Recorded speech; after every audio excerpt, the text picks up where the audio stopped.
Are you the Oklahoma City bomber? Maybe one of the benefits of me talking to you today is that you'll see that maybe not everything is true that you've heard about me. On the morning of April 19, 1995, a decorated Gulf War combat vet blew up the federal building in Oklahoma City using a truck bomb that he didn't build in a Ryder truck that he didn't rent with the help of a passenger who didn't exist. Having just gotten away with the largest act of terrorism on U.S. soil to date, the Fort Bragg-trained Special Forces Sheep Drip Dropout blended in with the crowd by making his getaway in a car without a license plate and was immediately pulled over. The ATF was the supposed target of the attack, but luckily all of their agents were out of the office that morning. Later that day, the president boldly declared, "We will find the people who did this.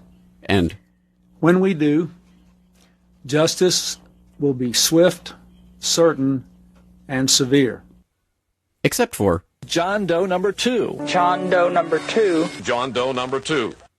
Who, according to the FBI, never existed. In McVeigh's unprecedented 3.5-week trial, the prosecution didn't show the CCTV footage of him and John Doe number 2 parking the Ryder truck. Didn't explain why 24 separate witnesses mass hallucinated the existence of John Doe number 2. Didn't explain why the government was testing truck bombs and the Army was storing Ryder trucks at Camp Gruber right before the bombing, and didn't talk to the FBI informants who blew the whistle on the plot.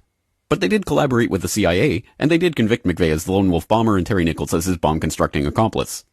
Still, a bunch of crazy conspiracy theorists, including 300 bombing victims, insist on talking about facts and evidence and refuse to simply believe what they've been told a million times by people in tailored suits with well-coiffed hair. They quote the U.S. Army Brigadier General and the FBI crime lab whistleblower and the inventor of the neutron bomb who point out the physical impossibility that the Ryder truck bomb did the damage to the building, but that doesn't matter because if there were other bombs in the building that day, we would have heard about them. The second explosive was found and defused. I think he said another bomb. The Justice Department is reporting that a second explosive device has been found. They then found a third device, which was also larger than the first. And I see another bomb truck going, so apparently they're going to try to get out that third bomb. The FBI claims to have lost the footage showing McVeigh and John Doe number 2 parking the truck in front of the Murrah building that morning, but that's understandable because the Bureau has a lot of important evidence to store. Terry Nichols insists the FBI was involved in the plot, but thankfully a judge has saved us the trouble of listening to him by preventing lawyers from deposing him. There was a bomb squad truck parked across the street 2 hours before the blast, but that just shows the authorities were prepared for anything. And other documents obtained by 2020 show that someone called the Executive Secretariat's office at the Justice Department in Washington and said the Murrah building had been bombed. But this was 24 minutes before the blast. But that just shows the public was unusually vigilant that morning. Also, apparently, before the bombing, Governor Frank Keating's brother, Mark, had been working on a novel about a terrorist bombing in Oklahoma City. Stranger still, one of the characters in the novel was named Thomas McVeigh. But that's probably just a coincidence.